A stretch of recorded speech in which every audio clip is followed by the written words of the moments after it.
Welcome to TokStocks, your source for insights into Canadian small-cap listed stocks. I'm your host, Keir Reynolds. Today we're speaking with Javier Cordova, President and CEO of Soma Gold Corp, an emerging gold producer based in Colombia. Soma is set to produce around 35,000 ounces this year, generating over $90 million in revenues and $30 million in EBITDA. We believe the company presents some significant upside leverage to the price of gold. Notably, nearly 70% of the company's shares are held by insiders and strategic investors, signaling strong confidence in the company's prospects. Make sure to read our disclaimer, as this is not investment advice. If you like our content and never want to miss an interview, please subscribe to our channel and hit that notification bell. So, without further ado, let's dive into the world of Soma Gold Corp with the man at the helm, Javier Cordova. Well, welcome everybody to another edition of TokStocks. Today, we're pleased to be joined by Javier Cordova, President and CEO for Soma Gold Corp. Hey, Javier, how are you today? Very good. Thank you very much for inviting me. Hey, thanks for joining us. We're really excited. We've been following your story for the last sort of 6 or 7 months, and big fans with what you guys have going on. So maybe we could start off by a little bit about who you are. What's your background? How did you get into this? Would you mind sharing a bit about who you are? Yeah, for sure. So my background is finance and business administration. I was involved first at the beginning of my professional career in the financial sector in investment banking. Then in mining specifically, I got involved in early 2007, first from the public sector. I used to be the mining minister in Ecuador for about 4 years. So I've been in and out from the mining industry from 2007. Became, like I told you, the mining minister in 2014 until early 2018. And then I left my job at the government, but I really like the mining industry. I stayed here first as a consultant for a couple of companies. I did some work with Wood Mackenzie in Egypt, to set you an example, and advising some of the companies. And then I got involved with Soma in about 2019. I really liked the idea of what they were doing here in Colombia at the time, the idea of formalizing the small miners, very, very focused on ESG. This was a very challenging project for me, and I decided to stick here with the company, and I'm very pleased. Hey, excellent. Well, thanks very much for filling us in a little bit about who you are and some of your history. Can you tell us maybe give us a bit of a company overview? You have kind of a little bit going on. You've recently restarted a mine into production.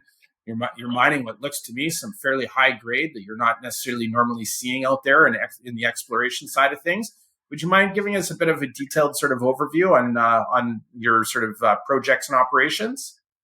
Yeah, for sure. So Soma Gold is a Canadian junior mining company. We are publicly traded at the Toronto Stock Exchange venture. Right now, we are focused in Colombia. We just have operations in Colombia. Right now, I'm at the administrative office in Medellin, where we have about 15 people. Most of them lawyers and accountants. Most of the people, of course, are at the operation to the north of Medellin. So we own about 40,000 hectares of land in one of the most prolific areas in Colombia, in the heart of Antioquia. Antioquia is a province, a department in Colombia that produces about 50% of the total gold production in Colombia. So as you can see, this is the main area in Colombia that produces gold, and we are basically in the heart of Antioquia. Right now, we're running one operating mine. We're running 3 operating mines, La Yan mine, but we're mining out of Cordero. That is the biggest mine right now, at about 450 tons per day. But as I mentioned, we have more than 40,000 hectares. We're drilling. We have targets to the south of where the mine is. We just bought a property, the 2 Centro property, a couple of months ago, with some very interesting projects. So we are like a different company. When I say different, because we do both. Sometimes the market gets a bit confused because of that, but for us it has worked really well. I mean, we produce. We are a producing company. We are profitable. We are cash flow positive, and at the same time we are exploring. We are in exploration. We self-perform. We own our own drill rigs. So we drill in 2 senses: one for exploration, of course, and the other one also as for exploration, but as mine geology to grow our resources at Cordero at the mine, and of course to extend life of mine of Cordero. So in a brief summary, that's what the company is. We're actively working with the government here. Like I mentioned before, one of the things that caught my attention at the beginning was this idea to be very aggressive on ESG, to be very, very careful about the environment. Working with the local miners in the area, there's a lot of small miners in the area. We know that the government is very focused into formalizing these small miners into for them to be in a formal economy, and also, for example, to avoid the use of mercury in the area. So we are very active on that. That was part of the business model of the company since they got into Colombia in about 2015, and we continue to be focused on that. Hey, that's excellent. So just to make sure it's really abundantly clear, you have sort of a couple of mines that you're in production on, but then they all feed to the one mill that you've got. And I think you Yes. have two permanent mills right now, but you've got one that's operational. Is that correct? Exactly. So we have in our properties here, we have two mills, one 450 tons per day mills. That's the one that is operational at the El Bagre operation. And we have an additional mill of 225 tons per day mill at El Limon. That one is at current maintenance, waiting for the production at Cordero. That is the new mine that basically we just completed development at the beginning of the year to ramp up production so we can restart it. So yes, we are right now producing out of one mill. We have two, so we can higher our production in You can ounces. increase your production. We can increase our production, and that's part of our objective for the end of the year in 2024. Excellent. Right now, producing at one mine, Cordero. Great. And in terms of your annual sort of projected, how many ounces you're going to produce? How many is it? I guess your fiscal and calendar year, are they the same? Yes, our budget for 2023 is over 35,000 ounces of gold, that we are in the path of doing that. Actually, we're a bit over budget. The budget for until July was 18,200 ounces, and we have just completed July, and our real production is 18,000, almost 700 ounces. So we are about 3% over budget. That is really good. So I think we should be able to be on target for the year. That's what we're aiming for. And this here also that will add to the performance of the team. We are on target. We are over budget, even with a problem that we had in March. Not a problem for us directly as a company, but we had to face a mining strike in the area, not against the company. It was a mining strike from some small miners in some alluvial operations, but that affected our operation, and that our production in March was lower than what we expected, about 700, 800 ounces. We decided to close our operation and to stop our operation for about 1 to 2 weeks, just out of safety for our employees. But even with that, even with those problems that were external for us, we are right now ahead of budget. So I think that's really encouraging. I think that the team here is great, very focused on what we have to do. And if we don't run into any kind of problems, we should be on target by the end of the year. That's excellent. So about 35,000 ounces will be produced this year. You guys are a profitable company here. Yes. Your last quarter looked to be rather impressive. And you've also got a second mill, which is permitted. And as the mine that you've recently, opened, as you get some feed, I guess you're going to be relocating that mill, or you will be trucking it to your existing mill? No. I mean, both options are we can do both. Right now, the production at the operation is about 450 to 475 tons per day. Of course, that is feeding right now the El Bagre mill. By the end of the year, we should be over 600 tons per day of production at the mine. So we will restart the one at the Limon trucking. The distance is not long. It's about 40 kilometers from Right. where we are from the mine. Or the technical team is deciding if it's better to move some of the parts that we need from the Limon to El Bagre. Both options are open. It's a matter of deciding which one is Right. economically best for the operation. Excellent. And what sort of average grade are you currently mining? It's the average grade varies between 7 and 8 grams per ton. Wow, that's some pretty high grade ore compared to what Yes. we're a lot of times when we're looking elsewhere in the world. If you're looking at gold deposits, yeah, I think stats are new gold mines are averaging under 2 grams per ton for sort of production. That's pretty high grade stuff. That should help with your economics. Yeah, for What sure. I mean, it's narrow veins, but the grade is really good. Usually the veins are about, it varies, but between sometimes 1 to 2 meters. So not bad, and the grades is really good. And you guys have your own mining equipment. You guys are mining it yourselves. Yeah, With your own we're operation. self-performing. We're self-performing. When we started to build the Cordero mine, the mine that we're building, we were doing it with a contractor, but then we decided to self-perform.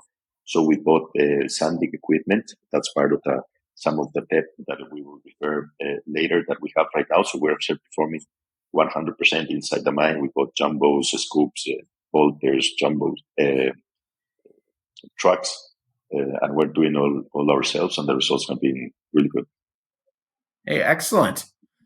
And sometimes, there can be two schools of thought, and being a Canadian listed public company makes it a little difficult.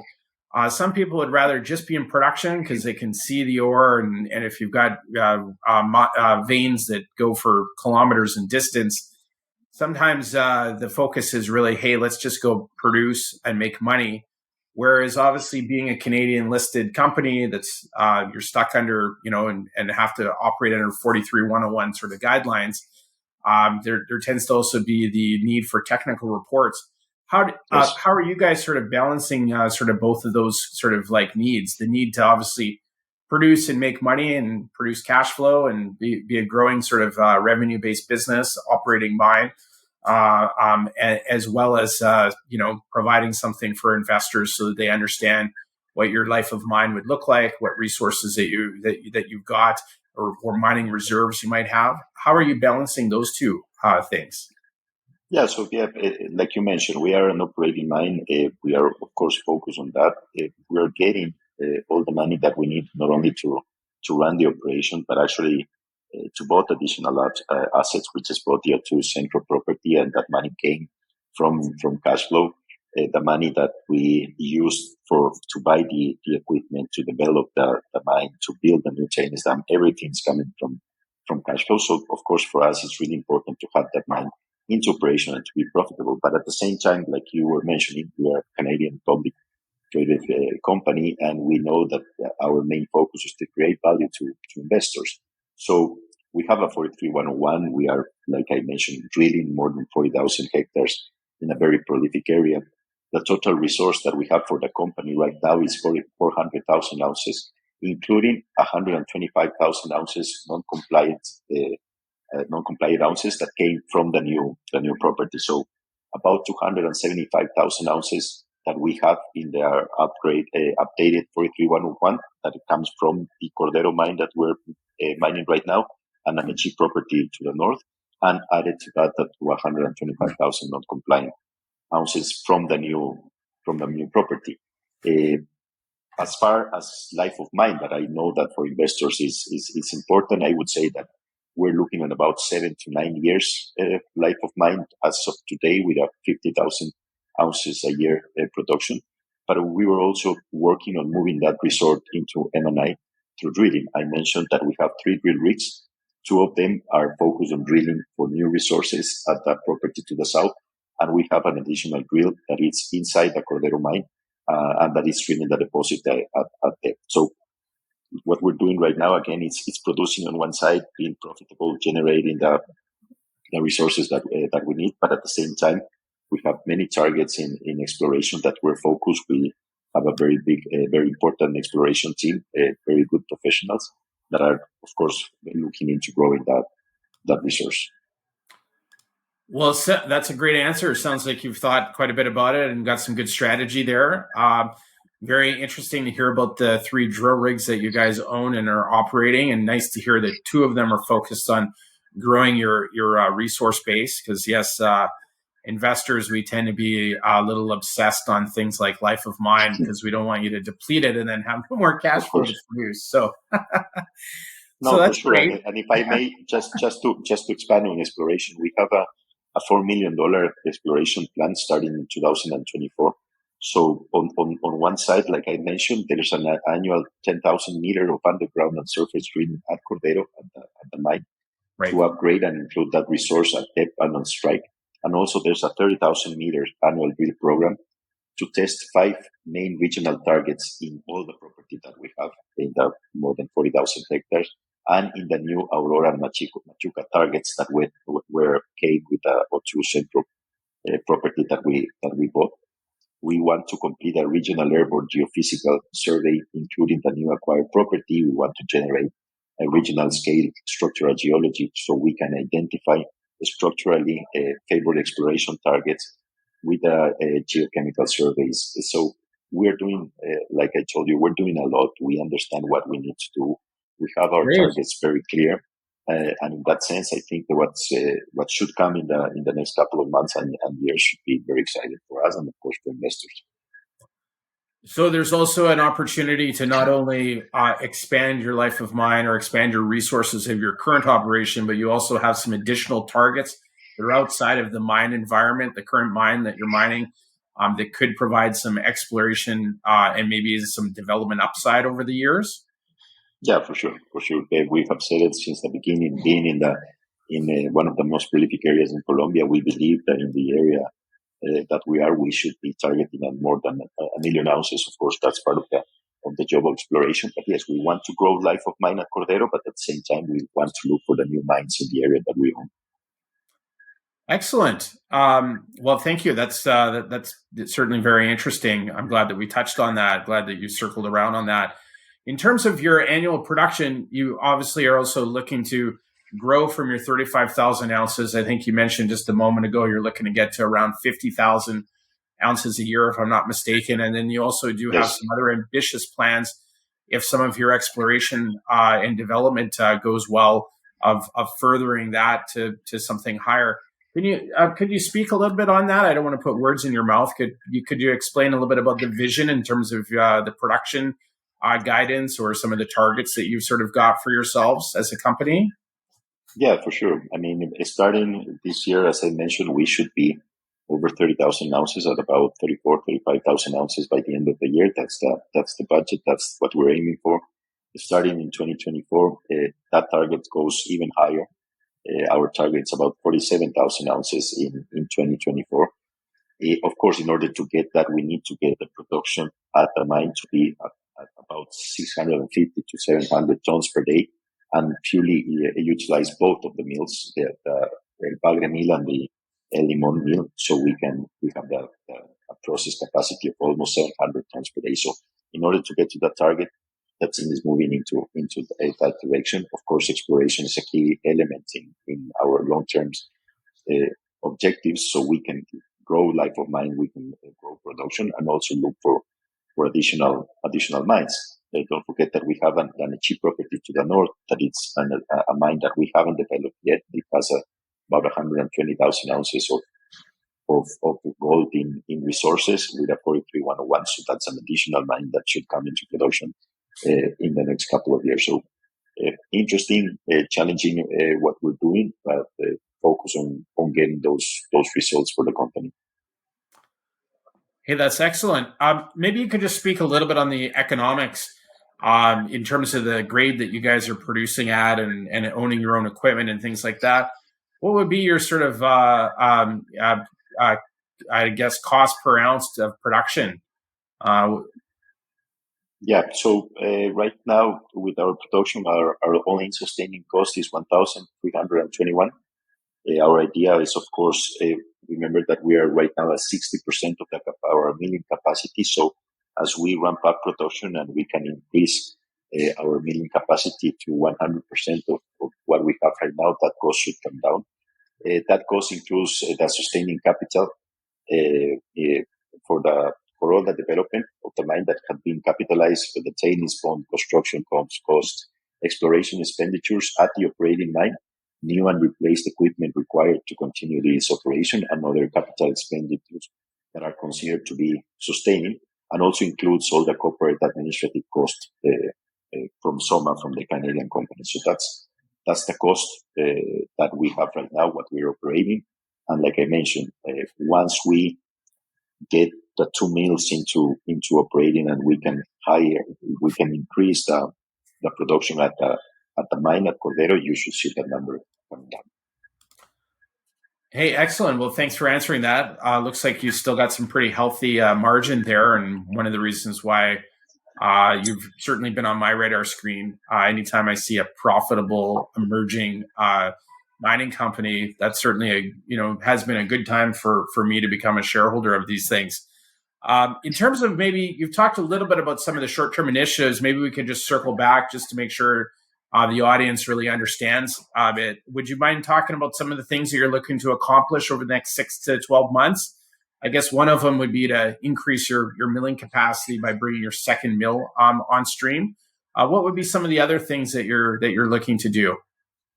So basically, most of the important capex investment are going to be finished in the next 6 months. We will finish the new tailings pond that we started to build late last year. So that tailings pond will be operational for the next 5 to 6 years. That's also very important. We are bringing in a couple of new equipments, a new jumbo and new bolter that we need, so we can develop faster at the pace that we need and get the additional tons for us to feed both of the mills. We need to grow our drilling capacity at exploration. We are also very active with ESG, with the local communities, of course, with all the environmental initiatives that we have. For us, that's also really important. So I would say that in the short term, in the next 6 months until the end of the year, the main focus will be production, of course, to be at the levels that we want to be. We are also very focused this year in cost control. And when I mention this year, it's because we have been, of course, cost control for us is always going to be important. It has always been important. But we were building the new mine, getting the new mine into production, getting the equipment, everything has been the main focus. Right now that we feel that everything is moving in the sense that we wanted.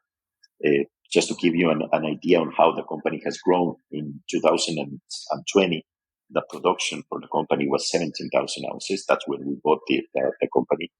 In 2021, it was 18,200 ounces. Then we had an important ramp up in production. Last year, it was more than 23,000 ounces. And we are right now looking at about 35,000 ounces of gold. So just to give you also, it's an important growth. We just closed July with the whole year from January to July with 18,500 ounces, basically. So we are over the total production of 2021. That was 18,300 right now in July. So it has been an important growth. But for us right now, it's not only to continue growing, but how we grow, to be very focused on cost control. The team is very focused on cost control. So the main focus for the rest of the year is going to be production, being at 11. Of course, cost control, starting an aggressive drill plan in the property to the south, and basically finishing all the important capex investment, the tailings dam, the new equipment, and anything that we need, so we can operate with a lower cost since from 2024 forward. Excellent. And so thank you for talking some of the short-term stuff. In terms of annual gold production and maybe some longer-term goals, what do you hope you could get to in terms of annual sort of ounces of production down the road, 2026, 2027, 2028, something like that? Yeah, what we're aiming for, like I mentioned, 2024, 2025, we should be over 45,000 ounces, moving closer to 50,000 ounces of gold. And looking after that, our idea, our aim is to be at a level of about 75, 80,000 ounces of gold starting in 2027, 2028. Like I mentioned, there's the life of mine that we have right now just with Cordero. Important to mention, just with Cordero should last for about 7 to 9 years. But with the new properties that we bought, there's a new mine, the Aurora mine that came with the property. Of course, right now we want to study it more. We want to get some samples. We want to drill it so we can have a better understanding. But coming into the future, if we can get the Cordero mine, we can add life of mine to Cordero, the Nichi project, the Aurora, and with all the targets, we should be looking at about that level in production in maybe 4 to 5 years. Excellent. Well, that's a great target. Looks like some great growth ahead of you. So congrats on that. We'll root for you and your success. In terms of maybe like some market comparisons, do you have any like market comparables that we should be sort of aware of? Who do you think are closest to or would be most similar to? I mean, we always try to look at some of the peers. To be honest, it's more than me personally. I don't like to really compare to different companies. I think it's important for our investors to know where we're focusing and what we're doing and how we're managing. So, of course, we're running a cash flow positive, like I mentioned, profitable operation of 35,000 ounces of gold. We're share performance, fully mechanized, like I mentioned, share performance and exploration with 4 drill rigs that we should add life of mine. There are different. If you compare our entrepreneur value with enterprise value, with the EBITDA that we are doing right now, of course, that our market value should be much higher than what we are right now. So I think when you see the valuation of the company right now, we're trading at 1.38 times the run rate EBITDA. And if you go to the 2024 projected EBITDA, we're running at basically 1 times our 2024 projected EBITDA. So I think that the amount of growth that we can have for the company is very important. And market comparables, other companies that would be similar to you are trading at what, like 3 times? At 3 times, yeah, exactly. So there should be some no-brainer upside. Exactly. If you see to the market that we have, if you see an average of junior companies, they are trading at least 3 times, and we are trading at 1. So, I mean, the space to grow it's there. It's very important, I think, and we're moving to that direction. I think that the market will if we continue to perform, if we continue to be profitable, if we continue to hit our targets, not only in production but in exploration. I think, like you mentioned, it's no brainer. Excellent. Maybe you could talk a little bit about your cap table, like how much insider ownership you might have from some of the founders and key sort of insiders in your management team, and then what sort of other types of shareholders. We don't need to get into any names, but what other sort of types of shareholders, are what's your cap table sort of look like? Yeah, so we have 2 main shareholders, like I mentioned, Glenn Welsh and Jeff Hampson. Between both, they own 65% of the company. So between them, insider, meaning management and board, it should be at around 70%. Of course, this is a high number for a public trading company, but on that sense, for us, it has been very important because we know that we have support from 2 important investors that are here in the long term. They have supported the company since we got here into Colombia in 2015, building the company, building the relations here, building all the relations with the community, getting the Limon property at the beginning to work with the formalizing the small miners. So, of course, on one sense, it's a lot that we have from insiders, especially from the 2 main shareholders, but they have shown a lot of support and they're here in the long run, and that has been a great asset for us. And other than that, we have, of course, some institutional investors, some investors in Europe, a lot of institutional investors in Europe, and of course, the rest is on the float. Well, excellent. That's excellent insider ownership, very high. That's good to see.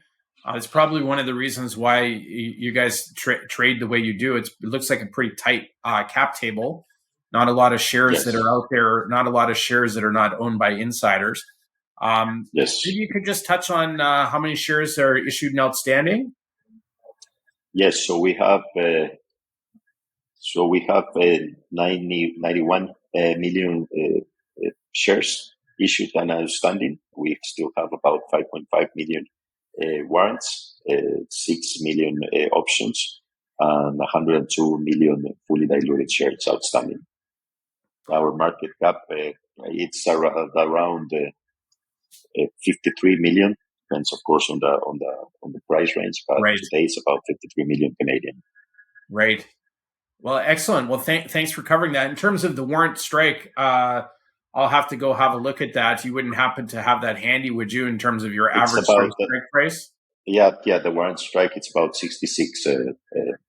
Okay. And right now we're last time I checked it was 57. So warrant strike it's about 66 cents. Okay, great. And when was the last time you had to do a private placement? Last time we did a private placement was, I would say, more than 2 years ago. Hey, that's excellent. And now you're cash flow positive. Congrats on that. Cash flow positive. You're living the dream. Yes, like I mentioned, it's paid for us. It's really important, of course, and it's really important for us also to, like I mentioned, we are of course very very focused on our shareholders, and we don't want to go to the market unless we need it. We don't want additional dilution for our shareholders, and if we can do it with our cash flow, it's much better. Well, that's great. I think we've covered most of the stuff. Maybe we could just sort of touch on one other aspect here, Javier. For any potential investors that are watching the interview, why should they consider investing into Soma today? So maybe it's just to summarize, I do believe, I strongly believe that we have a very compelling story. Like I mentioned, we are right now trading at 1.38 times our EBITDA, and looking into our 2024 projected EBITDA, we will be trading at 1 times the projected EBITDA. So again, if you compare it to our peers that are trading at least 3-4 times their EBITDA, I think there's the opportunity for the company is very big. We are producing at a profitable mine. Like I mentioned, our also sustaining cost about $1,300 per ounce. That running at 60% of the capacity, at full capacity. Once we get full capacity of both of the mills, that should be reaching in early 2024. The all-in sustaining should drop to less than $1,000, maybe at around $900 per ounce. Our current cash cost is $942 per ounce. Our milling capacity, like I mentioned, is right now 675 tons per day. It's fully permitted to grow into 1,400 tons per day. Of course, if we have the production that justifies it, but it's fully permitted. So that also gives us an important space to increase our production. We own more than 40,000 ounces of gold of hectares in a large district in one of the highest prospective areas in Colombia, where more than 50% of the gold right now is being produced. It's an area that is proven. It has a mineralized strength adjacent and on strike to where we are. The Segovia mine is one of the examples. They have 5.5 million ounces in resources and producing more than 200,000 ounces of gold per year.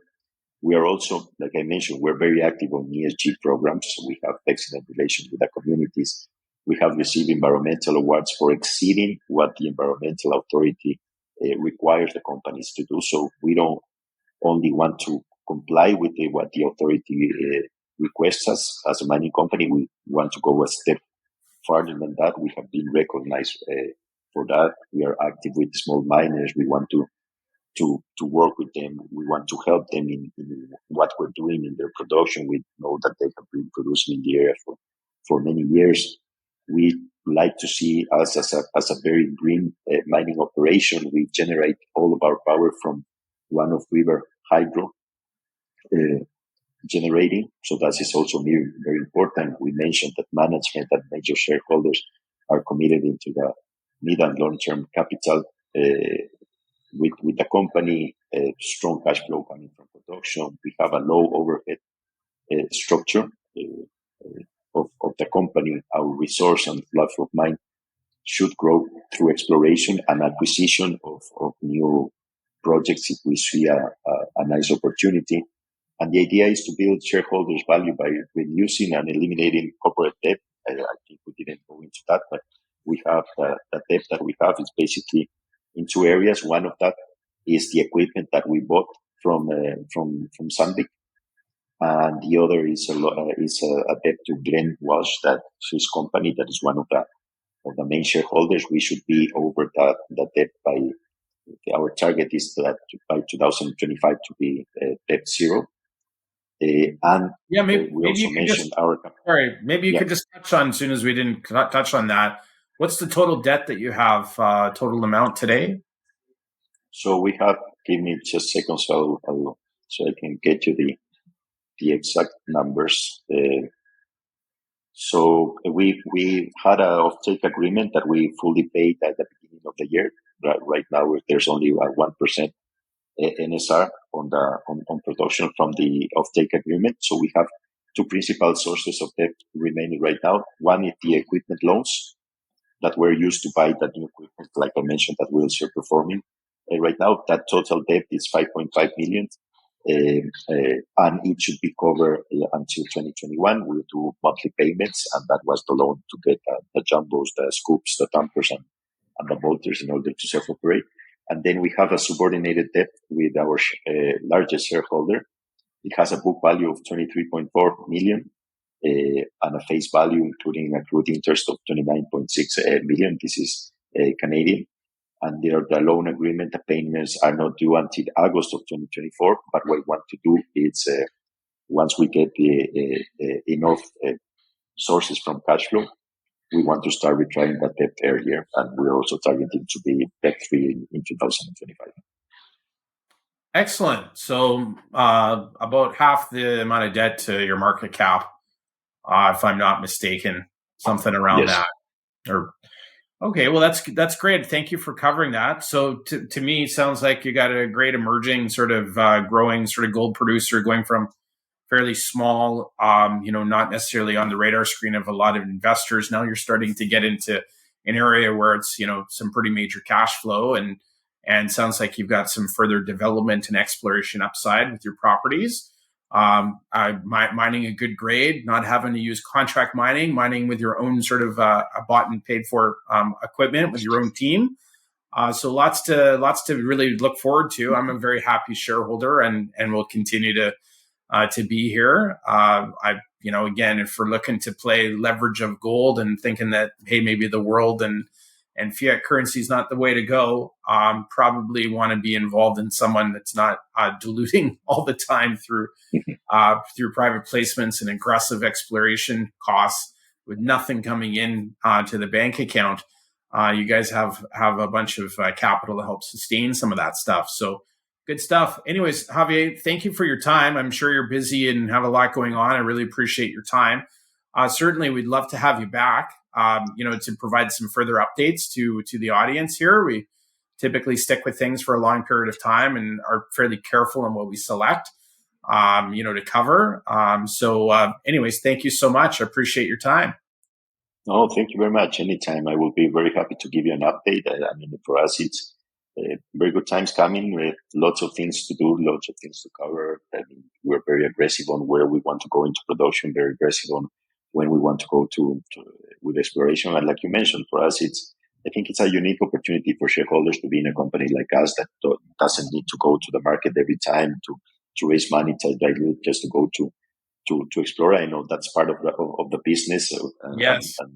And if you have to do that, that's the way it works. But for us, it has been great to have this mine that is growing, that is generating positive cash flow, and allow us to move in that sense. We're always looking. There are interesting projects here in Colombia. We're very focused on the Andean region, so there are projects in Peru, projects in Ecuador. We're always looking, and hopefully with that, we will continue to grow and create value for our investors.